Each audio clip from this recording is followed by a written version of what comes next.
Ya, jadi temanya tentang hari buruh yang akan ditetapkan pada hari Minggu. Ya, jadi supaya kita tahu sebagai jemaat Tuhan yang hidup di hari-hari yang terakhir, seperti yang selalu saya sampaikan bahwa kita ada di dalam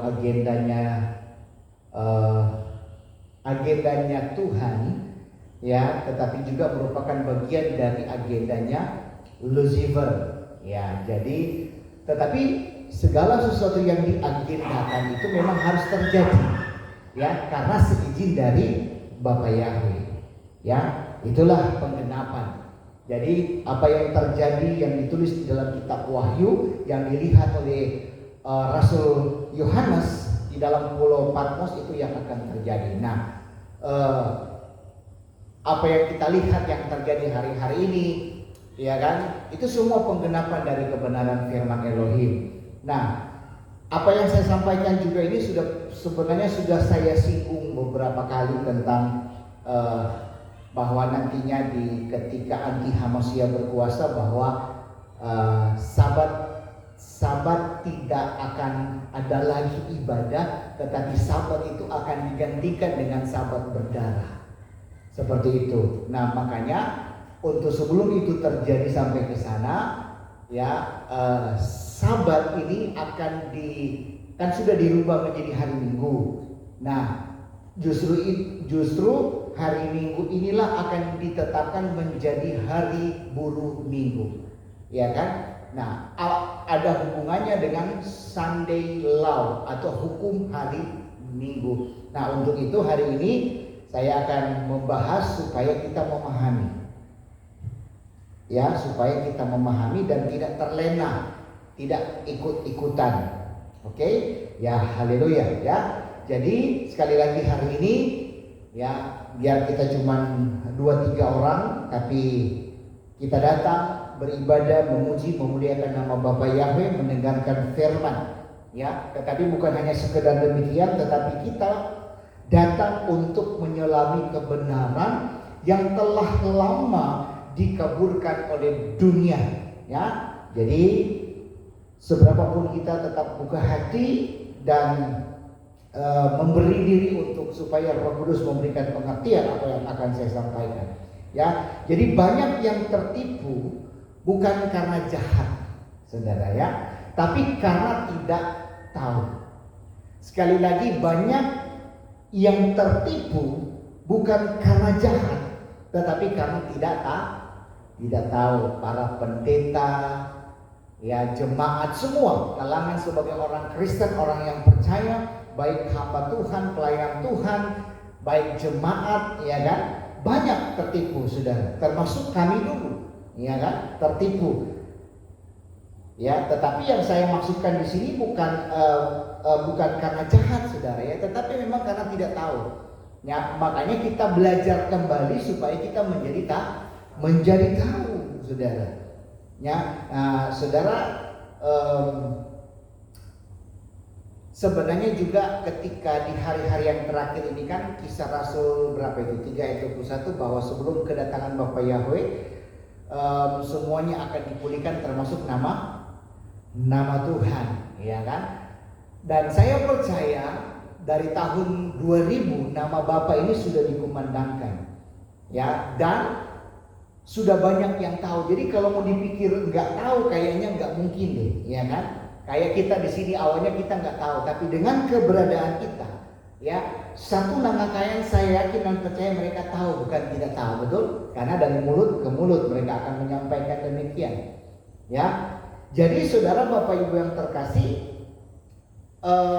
mereka tahu, saudara, ya. Kalau kita tanya kenapa beribadah di hari Minggu, ya, kemungkinan atau dengan keyakinan mereka akan berkata karena itu sudah menjadi tradisi gereja, saudara, ya.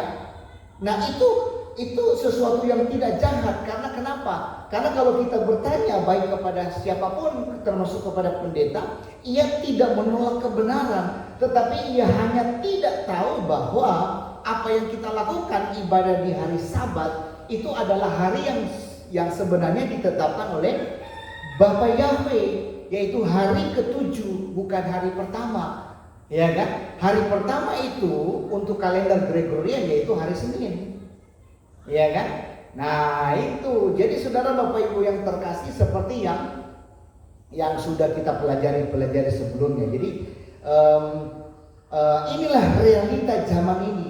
Jadi banyak yang tertipu bukan karena mereka melawan Elohim, tetapi karena mereka tidak pernah diajar untuk mengenal seutuhnya. Karena itulah yang pernah saya sampaikan, bahwa kita sudah didoktrin. Saya sebagai hamba Tuhan yang tadinya belum menjadi hamba Tuhan, masih jemaat biasa, kemudian melayani, ya, kemudian sekolah Alkitab, sekolah teologi, akhirnya yang diturunkan itu doktrin, jadi turun temurun. Tapi ketika disingkapkan, mau tidak mau saya bingung, tetapi dengan kebingungan itulah saya mau belajar, ya, karena saya memang orangnya juga kepo, dan saya mempelajari, dan akhirnya saya menemukan kebenaran yang sesungguhnya, ya. Haleluya. Demikian juga dengan saudara, ya kan, ya. Saudara pun saya percaya bukan karena omongan saya, tapi karena Roh Kudus yang menjamah hati saudara untuk memahami kebenaran. Oke? Nah, kita lihat kebenaran firman Elohim. Dasarnya di dalam Hosea 4 ayat 6. Umatku binasa karena tidak mengenal Elohim. Ya, itu jelas sekali, saudara. Firman ini bukan hanya untuk Israel zaman dahulu. Ini adalah peringatan bagi kita hari ini. Ya, ketidaktahuan bukan alasan untuk tetap tinggal di dalam kesesatan. Aneh. Jadi sekali lagi, ketidaktahuan bukan alasan untuk kita tetap tinggal di dalam kesesatan. Makanya kita belajar, kita menyelidiki agar supaya saudara dan saya tidak tersesat. Ya, tetapi kalau kita mau belajar, kita mau perhatikan, justru karena kita mengasihi Bapa Yahweh, kita harus berani menyelidiki dan tentunya memulihkan warisan rohani yang telah dicuri oleh sistem dunia. Ya, saya sudah pernah jelaskan Daniel berapa itu? 9 atau 7 kalau nggak salah, ya. Ya kan, bahwa mereka merubah hukum, ya, dan hari, saudara. Ya, jadi memang sudah dinubuatkan dan memang harus terjadi, saudara. Ya, luar biasa. Nah, kembali lagi saudara, perlu diingat baik bahwa, ya, saya mau sampaikan sekali lagi, ketidaktahuan dosa atau belum dihitung. Ya, kita lihat dalam Lukas 12 ayat 48. Barang siapa tidak tahu dan melakukan sesuatu yang harus dihukum, ia akan menerima sedikit pukulan. Tetapi barang siapa tahu kehendak tuannya, ia akan menerima pukulan. Ya, artinya apa, saudara? Ketidaktahuan bisa membuat seseorang bersalah, tapi hukuman lebih ringan karena belum tahu.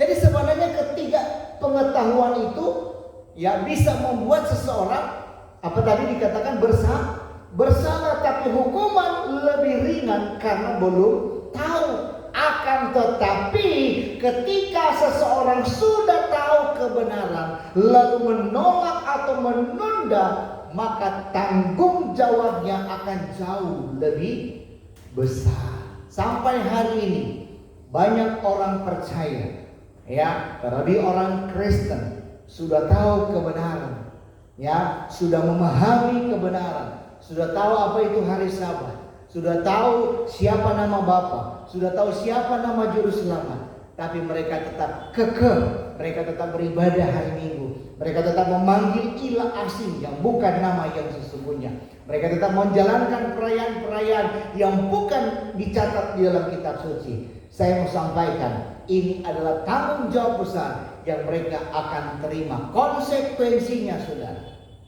Ya, sama seperti tadi saya posting, ya kan, tentang seorang ustadz, ya, yang menyebut bahwa nama Yesus bukanlah nama yang sesungguhnya. Nama aslinya adalah Yeshua. Seorang ustadz paham, saudara. Seorang ustadz mengerti tentang juru selamat. Tapi toh kenapa kita kekeh? Ya, kita tetap mempertahankan ya sesuatu yang bukan nama. Ini sangat berbahaya dan tanggung jawabnya yang besar, saudara. Ya, hati-hati. Jangan pakai kata Tuhan tahu, jangan, saudara. Ya, Tuhan tahu karena kita memang nggak mau belajar. Tapi belajarlah. Kalau kita sudah tahu nama yang sesungguhnya, pakailah nama itu, saudara. Ya, haleluya. Saya tidak perlu memperpanjang. Ada juga yang komen bahwa ya uruslah iman masing-masing. Ya, ini saudara Bapak Ibu yang terkasih memang. Ya, tapi sangat disayangkan ketika nanti ya untuk surga masih lama rapture. Kalau tidak terangkat, saudara. Ini repot, saudara. Ya, bukan berarti kita yang sudah percaya lalu terangkat, belum tentu, tergantung daripada sikap kita, kesetiaan kita dan ketaatan kita sama Bapak Yahweh. Tapi intinya, saudara, kembalilah kepada sesuatu yang telah dicuri oleh sistem dunia, saudara. Nah, ini kita membahasnya supaya kita memahami dan mengerti, dan kita perhatikan, saudara, kembali bahwa tahu tapi tidak berbalik. Ya, sekali lagi saya mau tegaskan, saudara, kita tahu tapi tidak berbalik. Konsekuensi saya mau sampaikan, ya, ini adalah tanggung jawab yang luar biasa dan ini termasuk dosa. Ya, Ibrani 10 ayat 26 sampai 27 katakan, sebab jika kita sengaja berbuat dosa setelah memperoleh pengetahuan tentang kebenaran, maka tidak ada lagi korban untuk menghapus dosa itu. Ya, ini yang saya katakan tadi. Tidak ada pengampunan. Artinya saudara tetap memakai nama lama, ilah asing, tetap beribadah pada hari Minggu. Konsekuensinya ini, saudara. Ya, kita sudah tahu kebenaran, tapi kita tidak mau melakukan. Maka dikatakan dalam Ibrani tadi apa? Tidak ada lagi korban untuk menghapus dosa itu. Dosa apa? Dosa ketidakpercayaan. Ya, haleluya. Saudara dan saya tahu kebenaran, lakukan. Memang berat konsekuensinya, bayar harga. Ya, tapi ada surga yang menanti saudara dan saya. Amin. Dan puji Bapak Yahweh, saudara masih stay, masih ada sampai hari ini. Ya, sekalipun banyak tantangan, banyak cobaan, ya, dan banyak gesekan, banyak fitnahan, tapi saudara mampu bertahan. Tetaplah bertahan sampai Maranatha. Haleluya. Jadi saudara Bapak Ibu yang terkasih, ini bukan sekedar peringatan, tetapi ini adalah seruan serius untuk saudara dan saya. Ingat baik, mengetahui kebenaran adalah anugerah. Amin. Dan saudara dan saya mendapatkan anugerah itu. Tetapi menolak kebenaran, menolak untuk berbalik adalah pemberontakan. Ya, orang-orang Kristen, orang-orang percaya tahu kebenaran, tapi tidak mau berbalik. Ya, mereka disebut pemberontak. Ya, berarti kalau pemberontak tidak mungkin masuk ke dalam kerajaan Elohim. Haleluya. Paham saudara ya? Ya, oke, kita lanjut. Mengapa ini penting di zaman akhir, saudara? Ya, karena ini penentuan untuk iman kita. Ya, karena memang penyesatan hari-hari ini tidak lagi terang-terangan. Penyesatan hari-hari ini ya dibungkus dengan tradisi. Lihat orang dengan senang dengan tradisi ya. Saya nggak perlu panjang lebar membahas tradisi, dah suah, dah bosan ya kan. Tapi yang namanya tradisi saudara sudah tahu. Ya, kemudian apalagi budaya, bahkan kasih yang palsu. Maka ketika seseorang mengetahui bahwa Sabat adalah hari ke-7, tapi tetap memilih memilih hari Minggu karena kenyamanan atau tekanan sosial itu bukan ketidaktahuan, tapi itu adalah pilihan. Ya, itu adalah pilihan. Udah tahu Sabtu tapi tetap memilih hari Minggu. Dan pilihan yang sadar, yang menolak hukum Bapa Yahweh, itu saya katakan dari atas mimbar adalah dosa yang lebih berat daripada ketidaktahuan. Makanya ada banyak orang juga yang bertanya, bagaimana dengan mereka yang tidak tahu yang tapi sudah mati? Yaitu karena ketidakpengetahuan. Jadi no problem bagi saya, tidak ada masalah. Betul nggak? Mungkin kakek, nenek, keluarga saudara kita yang mati sebelum mengenal nama Bapa, sebelum mengenal perayaan-perayaan, sebelum mengenal nama apalagi ibadah Sabat, lalu mereka mati. Mereka selamat, saya percaya, karena tidak tahu ketimbang kita yang sudah tahu, ya. Jadi saudara, jika hari ini Bapa Yahweh membuka mata kita tentang Sabat, tentang namanya, tentang sistem dunia yang menipu, maka kita tidak bisa lagi berkata saya tidak tahu. Makanya saya katakan di awal, ya, untuk zaman now, untuk zaman sekarang, gak mungkin gak ada yang tahu. Ya, apalagi dengan kecanggihan teknologi, ya kan, sampai di pedalaman aja sudah ada tower, artinya sudah ada HP, artinya sudah banyak yang tahu, saudara. Ya, haleluya. Jadi hari ini, saudara Bapak Ibu yang terkasih, kita akan menyingkap penyesatan halus yang telah menggeser, yaitu Sabat Bapa Yahweh menjadi hari Minggu. Kita akan melihat bagaimana sistem dunia bekerja perlahan dan bagaimana kita sebagai sisa goim yang setia, kita dipanggil untuk memulihkan warisan Sabat yang kudus. Ini bukan sekedar sejarah, tetapi ini adalah panggilan zaman akhir. Haleluya. Ya, haleluya. Kemudian kita akan perhatikan sejarah hari Minggu dan hari buruh. Nah, yang saya katakan di awal, ya. Saya akan menjelaskan asal-usul hari Minggu sebagai hari libur dan bagaimana itu menjadi norma sosial yang diterima tanpa disadari. Yuk kita mulai. Sejarah Sunday Law dan Blue Laws di Barat, saudara, ya. Saya mulai dengan fakta sejarah. Sunday Law pertama kali muncul di Kekaisaran Romawi ketika Kaisar Konstantinus pada tahun 321 Masehi menetapkan hari Minggu sebagai hari istirahat resmi. Inilah penetap, ya, dalam hari Minggu, yaitu Konstantinus. Ia menyebutnya hari matahari dan memerintahkan agar semua pekerjaan dihentikan. Ya, haleluya. Jadi jelas sekali, saudara, ini bukan perintah dari Bapa Yahweh, tetapi dari otoritas politik yang bersatu dengan kekuatan agama, saudara. Ya, haleluya, jelas ya. Makanya hari Minggu sebenarnya disebut dengan hari Dewa Matahari. Sama juga dengan Natalan, semua ada kaitannya, saudara. Kemudian di Amerika muncul lagi yang namanya Blue Laws, yaitu apa? Hukum yang melarang aktivitas komersial di hari Minggu. Contohnya seperti membuka toko, ya kan, atau menjual alkohol dan lain-lain, saudara. Tidak boleh, saudara. Tujuannya apa? Tujuannya memang tampak baik, supaya memberikan waktu beristirahat, memberikan waktu untuk beribadah, tetapi dasarnya bukan Sabat. Ya, dasarnya bukan Sabat, saudara.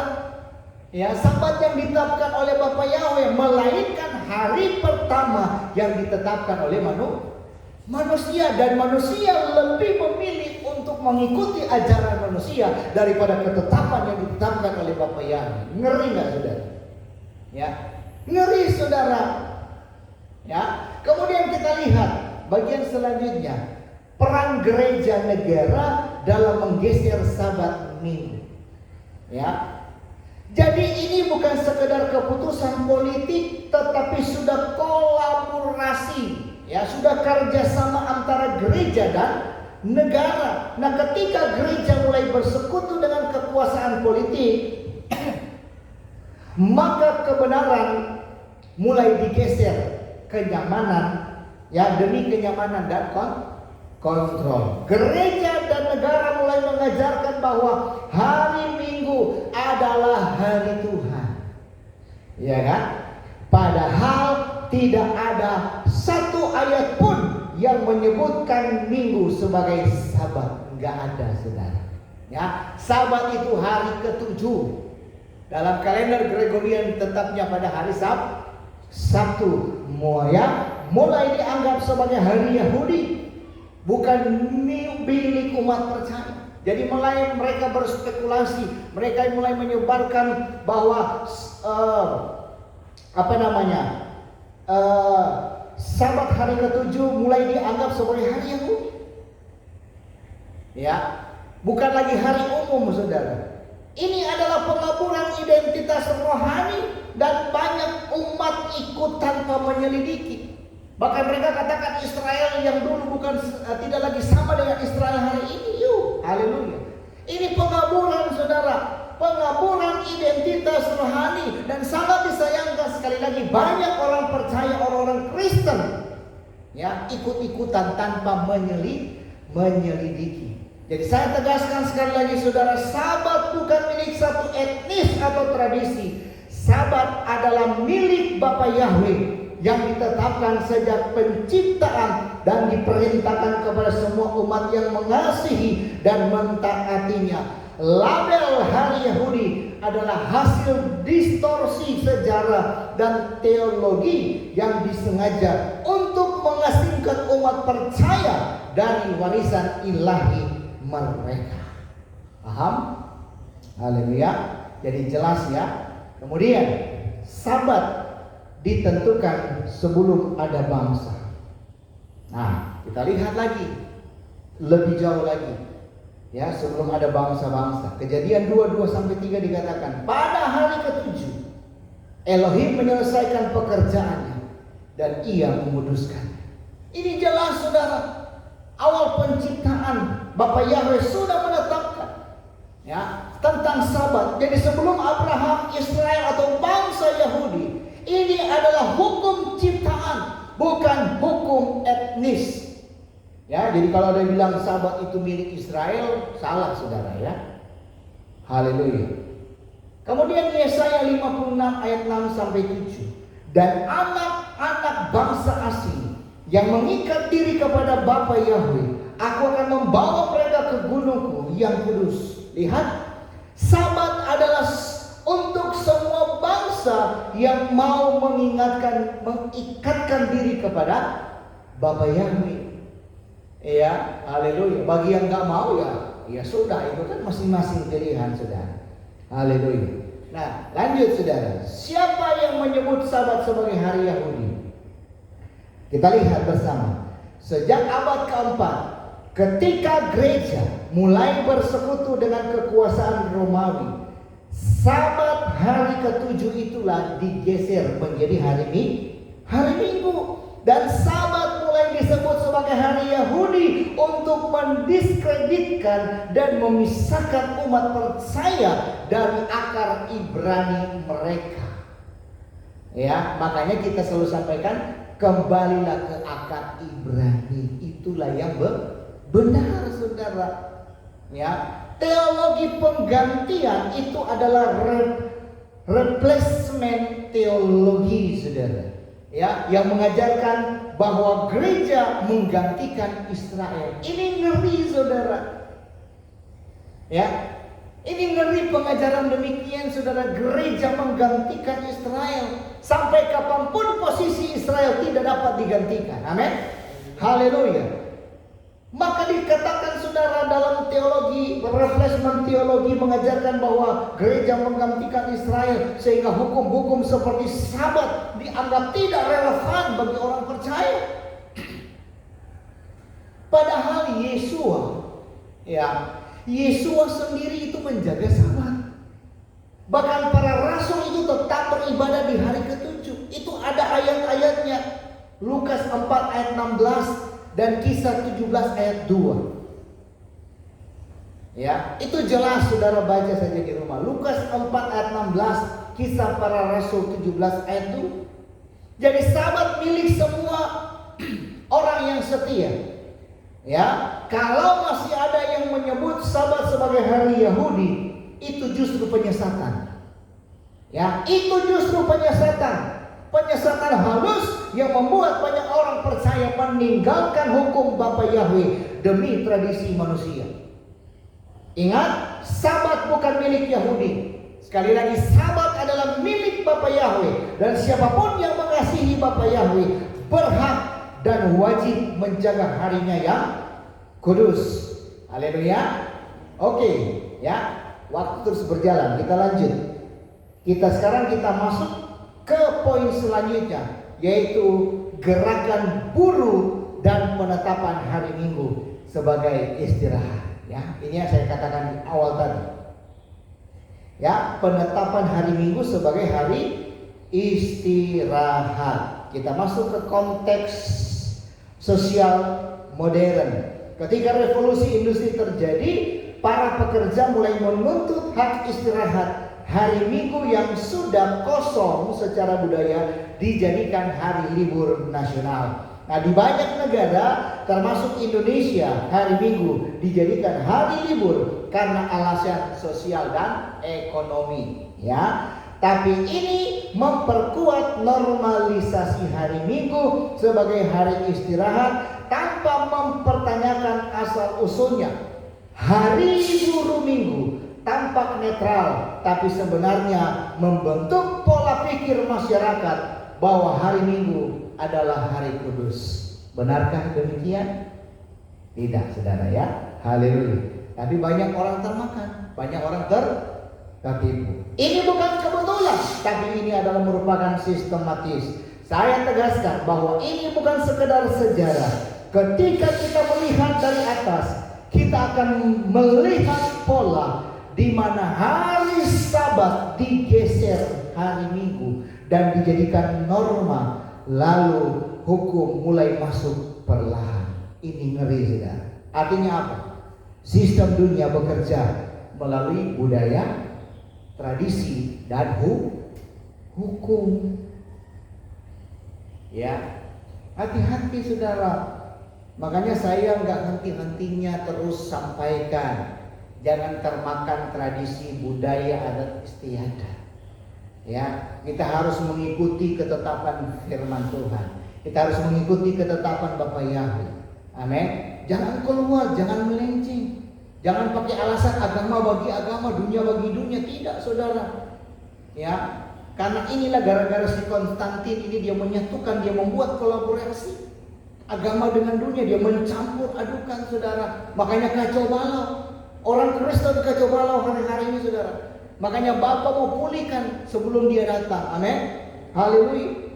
Luar biasa, saudara. Ini adalah strategi halus dari si penipu yang bekerja bukan dengan kekerasan tapi dengan kebiasaan. Amin. Ini sudah jadi kebiasaan. Orang dari dulunya udah ibadah Minggu kok mau dirubah-rubah, ya kan? Karena suatu kebiasaan. Bahkan adat istiadat yang kita lakukan sudah sesuatu kebiasaan. Kalau nggak lakukan kayaknya gimana, dasar lah, inilah, itulah, nggak enak lah, iya kan? Karena sudah menjadi suatu kebiasaan. Jadi ketika budaya sudah terbiasa, maka hukum bisa masuk tanpa perlawanan, betul? Iya. Hari Minggu pun nanti akan diberlakukan. Ini belum, sebenarnya sudah. Ya, tapi karena mungkin bagaimana kembali loss, tapi nanti akan diberlakukan. Tidak boleh ada yang buka toko di hari Minggu. Ya, kalau buka toko ada sanksi, ada hukum. Ya, ngeri, saudara. Ya, ngeri sedap hari-hari ini. Maka dari itu, saudara, inilah bahayanya ketika budaya sudah terbiasa, maka hukum bisa masuk tanpa perlawanan. Ingat, Sunday law atau hukum hari Minggu tidak akan datang sebagai ancaman, tapi sebagai solusi. dan banyak yang akan menerimanya karena mereka sudah terbiasa, ya. Tapi saudara dan saya, kita sisa yang setia, dipanggil untuk melihat lebih dalam, untuk bertanya kembali kepada Sabat Bapa Yahweh, bukan kepada tradisi manusia, saudara. Ya, saudara mau ikut tradisi manusia atau mengikuti Bapa Yahweh? Kembali lagi pilihan, saudara. Ya, lanjut ke poin selanjutnya, penyesatan halus dan nubuatan zaman akhir. Ya, tujuannya adalah membuka mata rohani jemaat bahwa perubahan hari ibadah dan sistem dunia ini bukanlah kebetulan, melainkan penggenapan nubuatan yang menuntut ketekunan dan kesetiaan. Jelas dalam Wahyu pasal 13 kalau kita pelajari, sistem inilah yang memaksa semua orang untuk menerima tanda. Jadi Wahyu 13 sementara digenapi, dikatakan ia menyebabkan sehingga semua orang diberi tanda pada tangan kanan atau pada dahi mereka. Ini bukan sekedar tentang teknologi atau simbol fisik, tetapi ini tentang kesetiaan rohani. Amin. Perhatikan tanda di dahi. Ya, saya sudah pernah jelaskan, tapi saya ingatkan kembali, tanda di dahi adalah pikiran yang tunduk. Ya, 66 berarti tunduk pada sistem dunia, sistem anti Hamasnya. Ya, tanda di tangan, tindakan yang mengikuti sistem. Au, pokoknya au, apa yang sistem bilang au, ya kan? Au, pokoknya au, ya kan? Gitu. Ya, jadi sistem dunia akan memaksa umat untuk tunduk pada pola ibadah yang tidak sesuai dengan hukum Bapa Yahweh. Inilah makanya apa yang gereja katakan tunduk, padahal melenceng dari firman. Haleluya. Ya, jadi saudara Bapak Ibu yang terkasih, ya, haleluya, mengerikan sekali saudara. Ya, mengerikan sekali. Kita harus tunduk pada sistem. Makanya ketika dikatakan ya kita harus ibadah hari Minggu, ya ibadah hari Minggu. Kalau enggak, konsekuensinya kita dihukum. Tapi itu nanti, saudara. Ya, untuk sekarang sih belum. Ya, jadi berulang kali saya tegaskan bahwa Sunday Law bukan hanya soal hari libur, tapi itu adalah sistem yang memaksa umat untuk meninggalkan Sabat Bapa Yahweh dan menerima otoritas lain. Makanya saya selalu katakan, selagi masih ibadah Sabat, yuk ibadah. Karena bisa saja nanti kita akan ditutup, nggak boleh lagi Sabat, ibadah Sabat, tapi harus ibadah hari Minggu. Ngeri kalau saudara. Tapi kalau sudah di kampung aman, bebas lah ya. Iya kan? Iya saudara. Kalau kita masuk ke dalam masa ini, ya, oke, kita lanjut ke poin selanjutnya. Daniel 7 ayat 25 dikatakan, ia mengubah waktu dan hukum. Ini yang saya katakan tadi di awal. Ya, inilah nubuatan, sudah dinubuatkan dan harus terjadi. Ia akan mengucapkan kata-kata yang menentang yang maha tinggi dan akan menganiaya orang-orang kudusnya. Ia berusaha mengubah waktu dan hukum. Jelas Daniel 7 ayat 25. Jadi ini adalah nubuatan tentang kekuatan rohani yang menyamar sebagai religius, tetapi sebenarnya yang pertama mereka mengubah waktu. Ya, mereka mengubah waktu, artinya mereka mengganti Sabat hari ke-7 dengan hari pertama. Ya, dan juga yang lain-lainnya. Kemudian apa lagi? Mengubah hukum. Ya, artinya mereka menyesuaikan perintah Bapa Yahweh agar cocok dengan tradisi manusia. Jadi kembali saya tegaskan bahwa ketika Sabat diganti, ya, itu bukan sekedar perubahan kalender, itu adalah pengubahan hukum ilahi, dan itu sekali lagi saya katakan di awal, itu adalah pemberontakan secara rohani. Ya. Kemudian poin berikutnya, penyesatan terhadap gembala, para pendeta yang tidak sadar. Sebenarnya banyak gembala, banyak pendeta yang tulus, ya kan? Tapi sekali lagi saya katakan di awal, mereka tertipu. Mereka mengajar hari Minggu sebagai hari kudus bukan karena jahat, tapi karena mereka tidak pernah diajar untuk menyelidiki firman secara utuh. Ya, tradisi gereja telah menggantikan penyelidikan pribadi. Ya, kemudian seminar dan teologi modern sering mengabaikan akan Ibrani dari iman. Ya, akibatnya umat percaya, ya, orang-orang Kristen pada umumnya mengikuti sistem tanpa menyadari bahwa mereka sedang menjauh dari hukum Bapa Yahweh. Untuk itulah kembali saya mengajak, kita dipanggil bukan untuk menghakimi, tapi untuk menyuarakan kebenaran. Karena penyesatan terbesar adalah yang dibungkus dengan kasih dan tradisi. Ya, saya bukan menjadi hakim, tapi menyuarakan kebenaran agar supaya banyak orang lebih lagi untuk diselamatkan. Mumpung masih ada waktu. Ya, kami ngomong seperti ini bukan kami menghakimi, tapi kami menyuarakan kebenaran. Amin. Terlepas mau percaya atau tidak, ya kembali lagi. Karena keselamatan itu masing-masing. Tapi tugas kami, tugas saya adalah menyuarakan kebenaran. Haleluya. Kemudian selanjutnya kutipan kunci Wahyu 14 ayat 12. Yang penting di sini adalah ketekunan orang-orang kudus yang menuruti perintah Bapa Yahweh dan iman kepada Yeshua. Ini adalah identitas sisa saudara dan saya yang tetap setia. Ya, mereka menuruti perintah Bapa Yahweh, termasuk hari Sabat, hari ke-7. Mereka tetap beriman kepada Yeshua, bukan hanya percaya, tetapi hidup di dalam kesetiaan. Jadi di akhir zaman, bukan gelar yang menyelamatkan, tetapi ketekunan dan kebenaran dalam kebenaran. Dan kebenaran itu dimulai dari saudara dan saya mentaati Sabat yang ditetapkan oleh Bapa Yahweh. Amin. Dan kembali lagi saya menegaskan bahwa Minggu bukan Sabat, karena Sabat adalah hari ke-7 yang ditetapkan sejak penciptaan dalam Kejadian 22-3. Bahkan Yesua dan para rasul juga menjaga Sabat, bukan hari Minggu. Karena tidak ada satu ayat pun yang memindahkan Sabat ke hari pertama atau hari Minggu. Jadi sungguh sangat jelas Minggu bukan Sabat. Karena itu adalah hari yang ditetapkan oleh manusia, bukan oleh Bapa Yahweh. Dan saudara dan saya dipanggil untuk kembali kepada Sabat yang kudus sebagai tanda kesetiaan kita.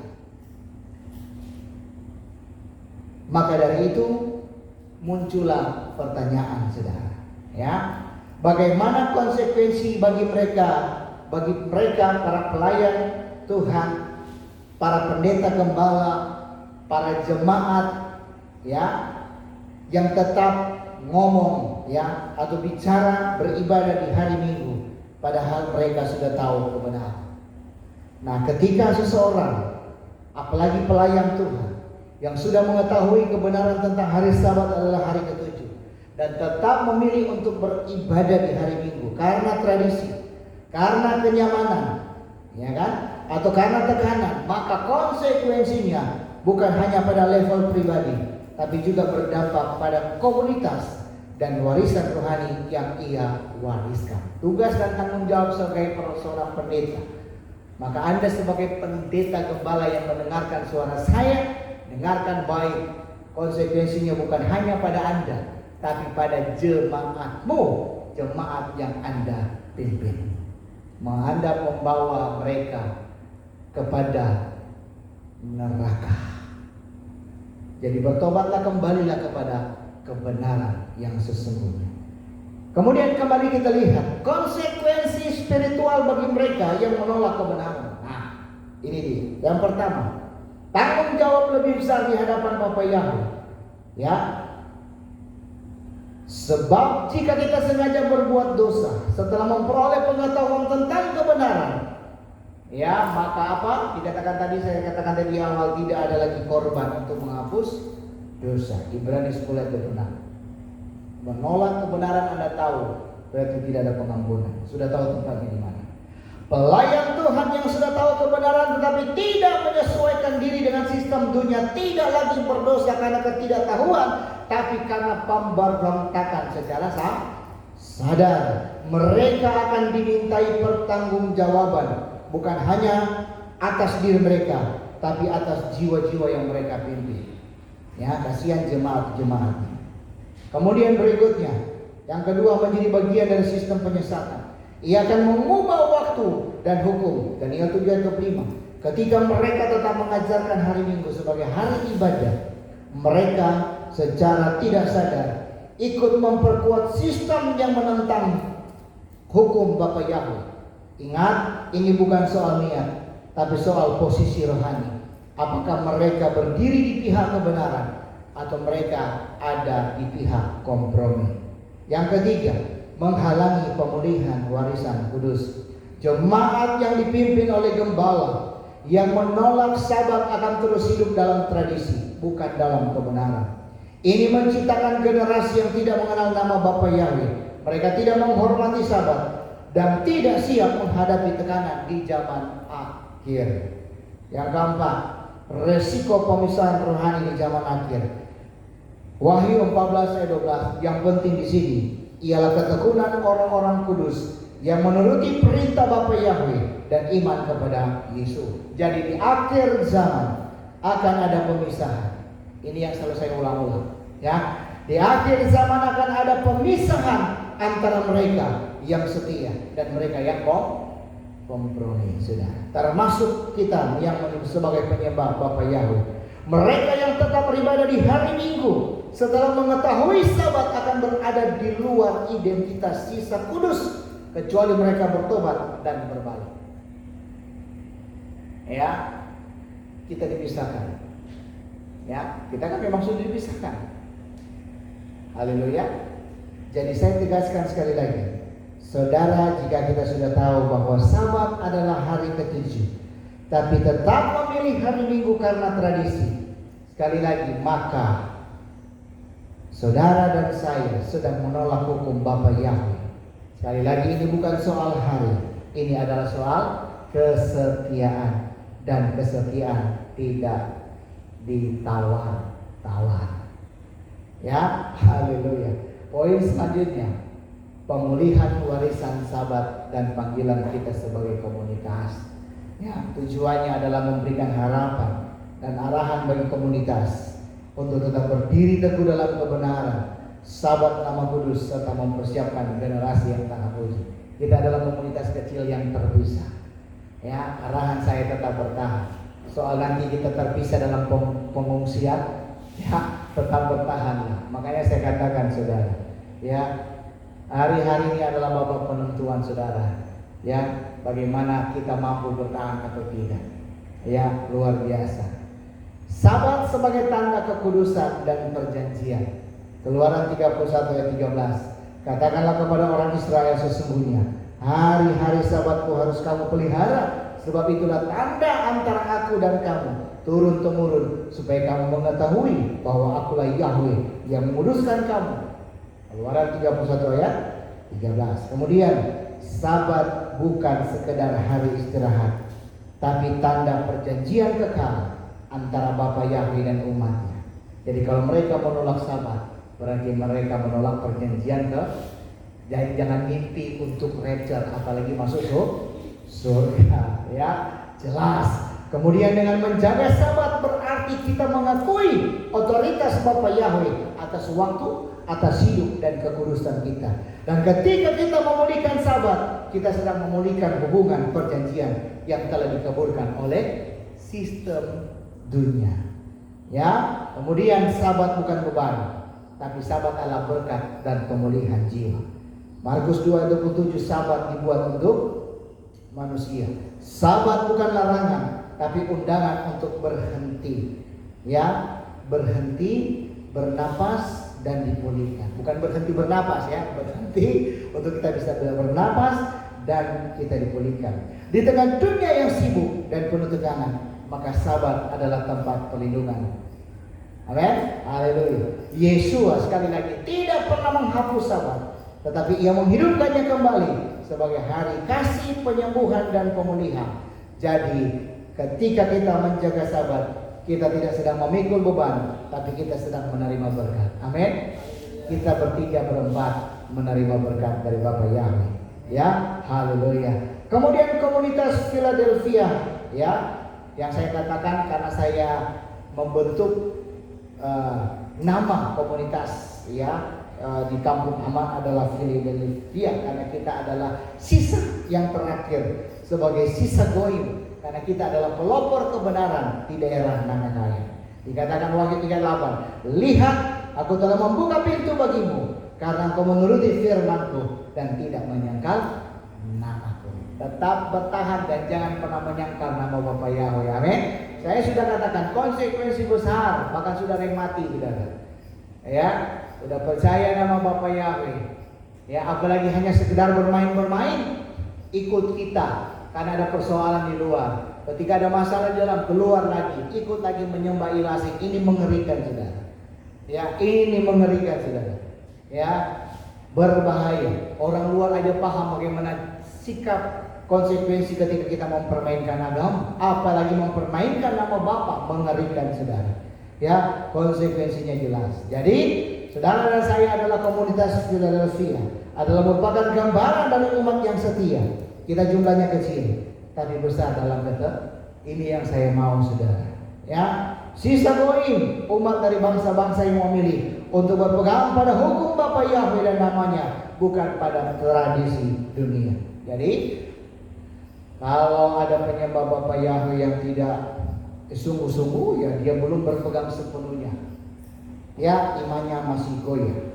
Ya, makanya saya dengan tegas di sini membangun komunitas dan menjadi pelopor kebenaran yang tidak tunduk pada sistem, tapi kita tetap berdiri di atas kebenaran firman Elohim. Amin. Untuk itu saya mengajak kita, saudara dan saya, memulihkan penyebutan nama Bapa dan segala hukum dan segala ketetapannya, dan semua orang yang berseru kepada nama Yahweh akan diselamatkan. Yoel 2 ayat 32 jelas. Yang menyebutkan di luar nama Bapa tidak selamat. Ayatnya mana? Yoel 2 ayat 32. Dan semua orang yang berseru kepada nama Yahweh akan diselamatkan. Berarti yang berseru di luar nama Bapa Yahweh tidak selamat. Jangan pernah bermimpi saudara selamat. Ya, nama bukan sekedar sebutan. Nama adalah identitas, otoritas, dan hubungan. Memulihkan penyebutan nama Bapa adalah langkah profetik untuk saudara dan saya keluar dari sistem Babel. Ini bukan soal bahasa, tapi soal kesetiaan terhadap wahyu yang asli. Jadi mari kita berhenti menyebut gelar dan mulai menyebut nama, karena hanya namanya yang menyelamatkan. Nama Bapa Yahweh yang menyelamatkan. Haleluya. Dia datang dalam wujud manusia dan diberi nama Yeshua. Dengan korban darahnya kita diselamatkan, karena Yeshua adalah Yahweh yang menyelamatkan sebagai penutup. Haleluya. Ya, sebagai penutup, saudara Bapak Ibu yang terkasih, ya, untuk kita komitmen. Hari ini kita telah melihat, saudara juga sudah mendengar tentang pergeseran hari Sabat ke hari Minggu, bukanlah kebetulan budaya, tapi bagian dari sistem penyesatan yang halus secara profetik. Dan kita juga telah melihat bahwa Sabat adalah tanda kekudusan dan perjanjian Bapa Yahweh, bukan tradisi Yahudi. Kita telah menyaksikan bahwa banyak pelayan Elohim tertipu, bukan karena jahat, tapi karena tidak tahu, dan bahwa pengetahuan tanpa pertobatan adalah pemberontakan. Jadi kita juga telah melihat bahwa komunitas kita, komunitas Philadelphia, sisa goyim, dipanggil untuk memulihkan warisan Sabat, menyebut nama Yahweh dan Yeshua dengan bangga, dan bahwa generasi muda harus berdiri teguh di tengah tekanan sistem dunia. Untuk itu sekali lagi komitmen kita, saya mengajak saudara, dunia sedang bergerak menuju sistem yang tampak baik. Sunday law akan datang bukan sebagai ancaman, tapi sebagai solusi. Tapi kita tahu bahwa solusi dunia bukanlah kebenaran dari Bapa Yahweh. Kita tahu bahwa Sabat adalah miliknya. Kita tahu bahwa namanya adalah nama Bapa Yahweh, bukan sekedar gelar. Dan sekali lagi saya tegaskan, jangan tertipu oleh sistem yang tampak baik. Berdirilah di atas kebenaran. Jangan kompromi dengan kenyamanan. Jangan diam demi tradisi. Hari ini Bapa Yahweh memanggil kita untuk menjadi sisa yang setia, menuruti perintahnya dan beriman kepada Yeshua. Ambil keputusan. Jika hari ini hatimu terbakar oleh kebenaran, maka berdirilah bukan hanya secara fisik, tapi secara rohani. Katakan dalam hatimu, aku memilih Sabat, aku memilih namamu, dan aku memilih jalanmu. Haleluya. Haleluya. Saya percaya kita tidak akan lagi goyah, tapi ini juga merupakan komitmen untuk bagi siapapun yang mendengar suara kebenaran yang disampaikan hari ini. Amin. Haleluya. Bapa Yahweh memberkati kita semua. Terima kasih Bapa Yahweh yang kudus. Kami telah mendengarkan suara-Mu. Kami tidak ingin menjadi umat yang tahu tapi tidak bertobat. Kami memilih Sabat-Mu. Kami memilih Yeshua yang adalah Bapa Yahweh sebagai Raja kami. Kami memilih untuk berdiri di atas kebenaran meski dunia menekan. Urapi kami untuk menjadi sisa goyim yang taat dan setia. Haleluya.